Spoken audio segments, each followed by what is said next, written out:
But before we get into that, we have a special report from our super producer, my good friend and comrade, Matt Leck, all the way from the Department of War. Matt, what's going on here? Yeah, in the news this week, our boy Pete Hegseth of Fox News fame, people might want to look up the video of him throwing an axe to show his sort of judgment, sort of embodied in a clip. But Pete Hegseth is a little bit of hot water because he's throwing an admiral under the bus for a September 2nd incident where he is alleged to have spoken an order.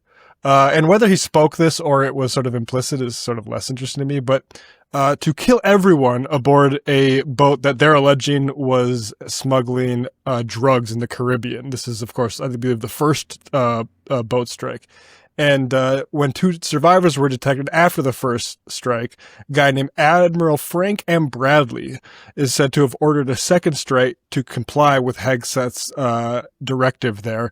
11 people were killed total. Now, this is being investigated as a war crime because if people are struggling to stay alive in this sort of fashion, you cannot just kill them because they are no longer they're no longer an actual threat. Now, even Chris Van Hollen, the senator, has said that that's if you assume this is a war, which it is not, in which case even the first strike would have been murder.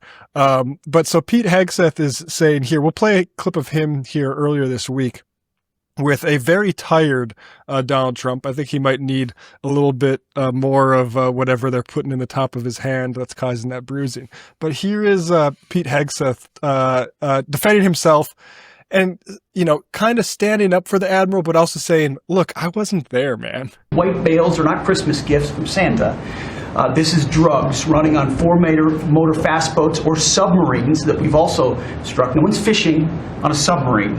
And I have empowered them to make that call. Now, the first couple of strikes, as you would, as any leader would want, you want to own that responsibility. So I said, I'm going to be the one to make the call after getting all the information and make sure it's the right strike. That was September 2nd. There's a lot of intelligence that goes into that, building that case and understanding that. A lot of people providing information. I watched that first strike live. As you can imagine, at the Department of War, we got a lot of things to do. So I didn't stick around for the hour and 2 hours, whatever, where all the sensitive site exploitation digitally occurs. So I moved on to my next meeting. A couple of hours later, I learned that that commander had made which he had the complete authority to do, and by the way, Admiral Bradley made the correct decision to ultimately sink the boat and eliminate the threat. He sunk the boat, and eliminated the threat. And it was the right call. We have his back, and the American people are safer because narco-terrorists know. Now, again, no evidence has been shared about this narco-terrorism, but I would just emphasize the point of why is it so important that you emphasize that you weren't in the room and that you left it when that order was given?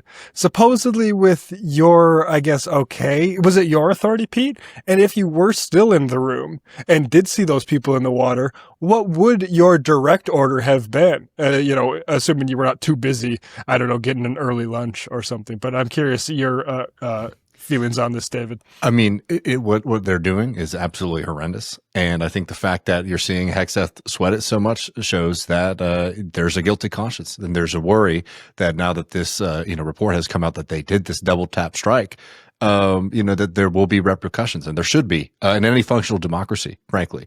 And, waging war against people on boats in the Caribbean has nothing to do with keeping America safe or looking out for everyday people here.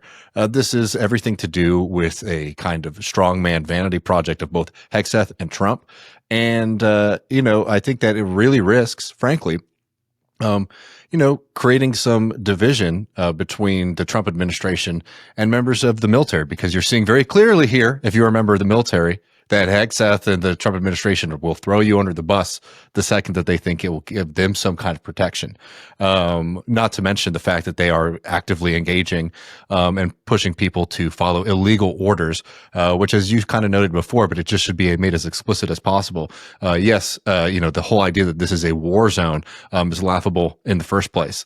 Second of all, even if it were, this is something that is explicitly prohibited. The sinking of people who are shipwrecked, the striking people who are shipwrecked, is explicitly prohibited in the Pentagon manual not just as a like, hey, these are a list of things. It's like, hey, this is an extremely clear example of what is against the law. When it comes to, U.S. engagement and conflict. So look, these are people who are, one, going to put you in dangerous situations, unethical, immoral situations. And second of all, they will throw you under the bus the first opportunity that they get if they think that it will protect their hide from consequences for their action.